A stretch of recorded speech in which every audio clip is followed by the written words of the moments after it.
4월 9일 새벽기도 하나님 앞에 드리겠습니다. 우리 사도신경으로 신앙 고백하겠습니다. 나는 전능하신 아버지 하나님, 천지의 창조주를 믿습니다. 나는 그의 유일하신 아들 우리 주 예수 그리스도를 믿습니다. 그는 성령으로 잉태되어 동정녀 마리아에게서 나시고 본디오 빌라도에게 고난을 받아 십자가에 못 박혀 죽으시고 장사된 지 사흘 만에 죽은 자 가운데서 다시 살아나셨으며 하늘에 오르시어 전능하신 아버지 하나님 우편에 앉아 계시다가 거기로부터 살아있는 자와 죽은 자를 심판하러 오십니다. 나는 성령을 믿으며 거룩한 공교회와 성도의 교제와 죄를 용서받는 것과 몸의 부활과 영생을 믿습니다. 아멘. 찬송 435장. 찬송가 435장.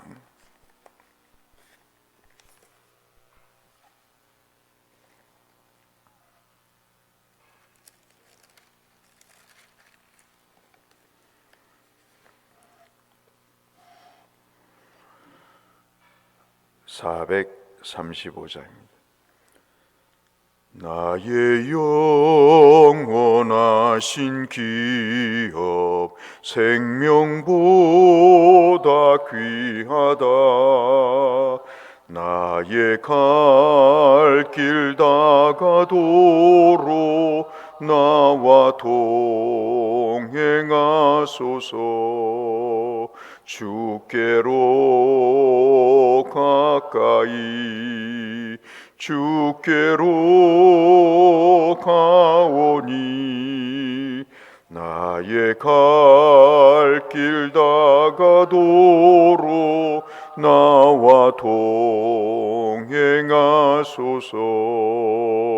세상 부귀한 일함과 모든 명예 버리고 험한 길을 가는 동안 나와 동행하소서.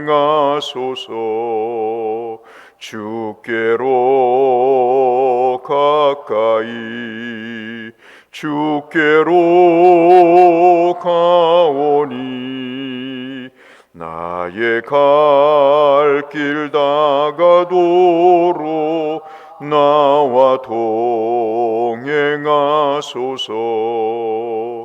어두운 골짝 지나가며 험한 바다 건너서 전국 문에 이르도록 나와 동행하소서.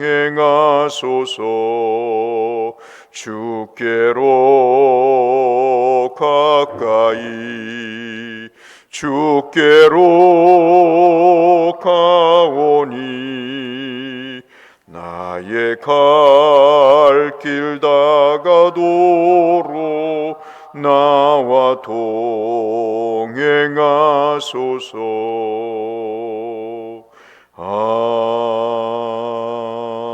아멘.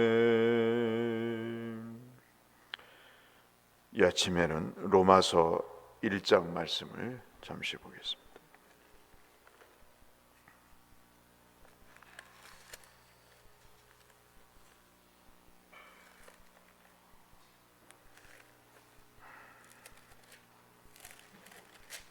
로마서 1장 1절에서 7절의 말씀을 보겠습니다.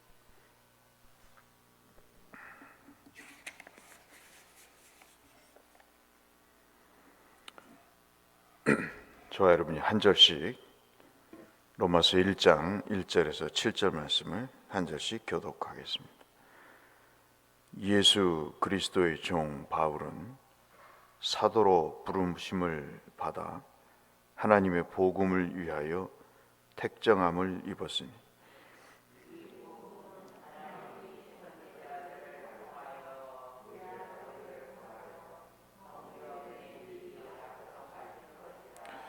그의 아들에 관하여 말하면 육신으로는 다윗의 혈통에서 나셨고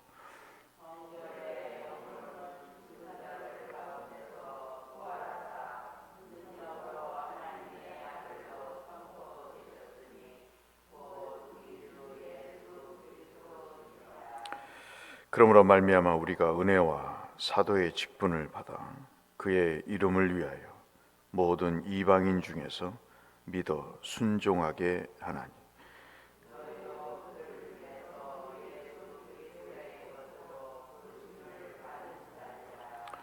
7절 같이 읽겠습니다.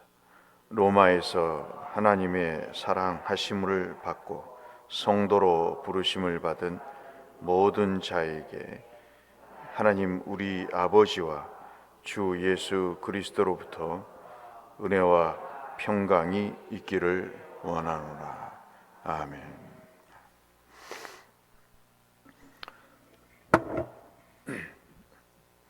성경 읽기표대로 성경을 읽어야 되지만 부활의 아침 로마서 1장 말씀을 읽는 것이 또 필요하겠다. 부활절 아침에 그래서 선택을 했습니다.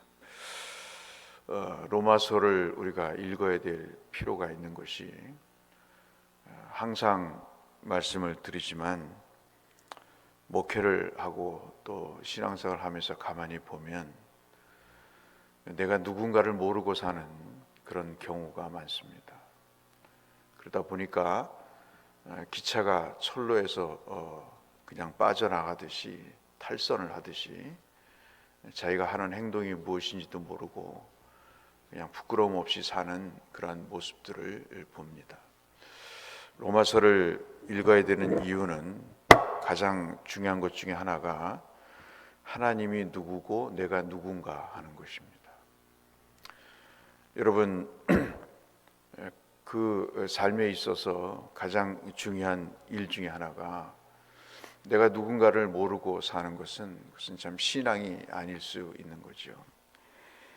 로마서 말씀은 바울이 3차 전도 여행을 하게 되죠. 에베소에서 이제 사역을 마치고 아가야 지방이라고 하는 곳에 이르게 됩니다. 여기를 이제 교회들에 있는 곳을 순회하면서 예수님이 돌아가신 후 58년 되는 경우에 고린도 도시에 가게 되죠. 그 고린도 도시에서 쓴 성경이 로마서입니다. 이 로마서의 말씀, 16장 23절의 말씀을 보면 교회 로마에 있는 여러 교회들에게 문안을 하면서 그 이름 중에 그 고린도시의 재무관이라는 사람이 하나 있습니다. 그 사람의 이름이 에라스도라고 하는 사람인데 이 사람을 이야기하면서 로마서를 기록했을 때 그 도시 이름이 고린도다라고 그 내용을 밝히기 때문에 이 로마서가 고린도에서 쓴 것으로 볼 수 있겠습니다. 왜 이런 말씀을 드리냐면 고린도에서 이 로마서를 쓰게 된 것은 예루살렘으로 이방 교회 대표들과 함께 여러분 잘 아시는 어려움을 겪고 있는 예루살렘에 소위 말하는 연보를 전하러 가는 것이죠. 이 연보를 전하러 가는 이 행로는 로마와 반대가 되는 행로입니다. 그러니까 이제 사도니까 하나님의 뜻일 것이다 생각을 하고 고린도에서 이 로마서를 쓰고 예루살렘으로 가게 되는데 사실 주님의 마음은 로마로 가는 거잖아요. 그래서 이러한 상황 속에서 당신이 내가 누군가 하는 것을 이야기를 합니다. 제가 오늘 본문을 선택하게 된 내용은 이번 고난주간을 겪으면서 가만히 생각을 해봤어요.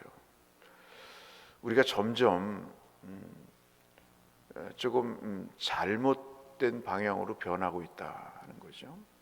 그게 뭐냐면 고난 주간을 지키고 그것도 잘 모르는 사람, 그냥 아무 생각 없이 지나는 사람도 있지만 성금요일을 지나면서 도대체 우리에게 부활절이 뭔가 하는 생각입니다. 부활절이 고난주간 새벽기도를 끝나면 끝나는 건가? 아니죠. 고린도전서 15장에 주께서 말씀하시기를 부활의 첫 열매가 되셨다고 그래요. 주님이 부활의 첫 열매가 되셨다는 것은 우리도 부활할 수 있다는 것을 이야기하는 것입니다. 그런데 부활의 첫 열매 다음에 뭐가 있습니까? 부활의 다음 열매가 있겠죠. 그 부활의 다음 열매가 누굴까? 내 자신입니다. 그 부활의 다음 열매를 이야기하는 내용이 어디 있을까? 로마서 1장인 것이죠. 그 로마서 1장에서 여러분 한번 1절을 보시면 자기를 이야기하기를 바울 사도 당신을 사도로 부름받은 그리스도의 종이다. 사도 바울을 특징 짓는 가운데 그리스도의 종이라는 그 단어들이 바울 서신에는 많이 등장합니다. 그런데 예수 그리스도의 종과 예수의 사도라는 것을 동시에 말하는 성경은 로마서 한 곳밖에 없습니다. 그 얘기는 뭘 이야기를 할까요? 이것은 중요한 배경을 담고 있습니다. 여러분, 복음이라는 게 원래 기독교적인 용어가 아닙니다. 복음이라고 하는 유앙겔리온이라는 말은 로마의 황제가 전쟁에서 승리를 해서 그 승리를 국민들에게 제국에 알리는 소식을 복음이라고 했던 거예요. 근데 그거를 따와서 예수 그리스도가 우리를 위해서 십자가에 달려 돌아가셨다가 사흘 만에 다시 살아나셔서 부활하셨다는 것을 복음이라고 이야기한 사람이 바울이라는 거죠. 그러니까 나는 그것을 전하기 위해서 예수의 종이다, 예수의 사도가 되었다 하는 것입니다. 두 번째로 예수의 사도가 되었다, 예수의 종이 되었다는 이야기는 원래는 나의 주라고 하는 이 주인이라는 표현은 황제 외에는 다른 사람에게 쓸 수가 없는 것이었습니다. 그런데 그것을 역시 바꿔서 나는 황제의 종이 아니라 하나님의 종이다. 왜 이런 이야기를 했을까요? 사도행전에서 다메섹에서 주님을 만나고 핍박했던 사람에서 복음을 전하는 사람으로 부활의 주님을 만났기 때문인 것이죠. 베드로에게도 보이시고 그리고 게바에게 보이셨다고 그러잖아요. 그리고 만삭되지 못한 자기에게도 보이셨다. 부활의 주님이 자기에게 나타나서 이렇게 내가 누군가를 알게 됐다는 것입니다. 오늘 제가 이 말씀을 묵상하는 내용은 부활의 주님이 첫 열매가 되셨다 하면 우리는 그 다음의 열매가 돼야 된다는 거예요. 그러면 내가 부활의 다음 열매가 된다는 것은 내 자식이나 내 주변 사람들이 나 때문에 부활의 다음 열매가 되어야 된다는 것입니다. 부활절은 고난주간 새벽기도 끝나고 참석하는 것으로 끝나는 게 아니고 부활주일은 계속된다는 것입니다. 오늘 바울이 이 로마서에서 자신을 향해 두 가지 호칭을 쓰는 것은 바로 여러분이 잘 아시는 로마서 12장 말씀을 이야기하기 위함입니다.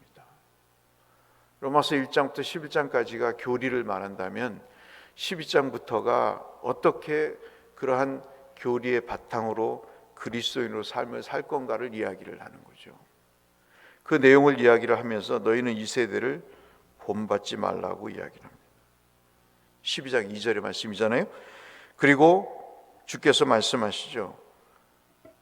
그 말씀 그대로 내가 이 세대를 본받지 않은 것은 이 세대의 황제나 이 세대의 흐름에 트렌드에 젖어 있지 않고 내가 이 세상을 거슬러 올라가서 부활의 주님을 만난 사람으로 내 삶을 살아야 되겠다. 그 내용을 전하려고 이 로마서를 쓰게 된 것이죠. 그러면서 그가 말하는 내용이 우리가 읽지는 않았습니다마는 7절 이하에 있는 말씀부터 시작하면 로마 교회에 대한 감사를 하죠. 8절부터 15절까지 로마 교회에서 바울이 감사한 이유를 이야기합니다. 예수 그리스도로 말미암아 8절입니다. 너희 모든 사람에 관하여 내가 하나님께 감사하면 너희 믿음이 온 세상에 전파됩니다. 저는 우리 대곡교회가 우리의 부활의 믿음이 여러 사람에게 전파됐으면 좋겠습니다. 오늘 떡을 주거든요. 우리 전도부에서 또 이광민 권사님 여전도에서 수고하셔서 떡을 줍니다. 저는 그 떡이 생명의 떡이 되길 바라는 겁니다. 계란은 고사하고라도 내가 예수의 부활이 믿겨져야 그게 떡이 생명의 떡이 되죠. 저희 막내가 고난주간 새벽기도 빠지지 않고 나왔다고 한턱을 내랍니다. 어린애는 그럴 수 있어요. 걔가 뭘 알겠습니까? 근데 그 애를 보면서 제 모습을 보는 거죠. 아, 고난주간 끝났다. 금요 철학까지 끝냈다. 깔끔하게. 이제 부활주일날 주일 세례 성찬하면 끝나겠구나. 그런 거예요. 그러지 않았으면 좋겠어요. 부활의 주님은 우리에게 아직도 살아계십니다. 그리고 부활의 그 증인이 두 번째, 세 번째 열매가 되기를 하나님은 바라고 계시는 거죠. 저와 여러분의 명함이 있다면 나는 예수 그리스도의 종입니다. 나는 예수 그리스도의 사도입니다.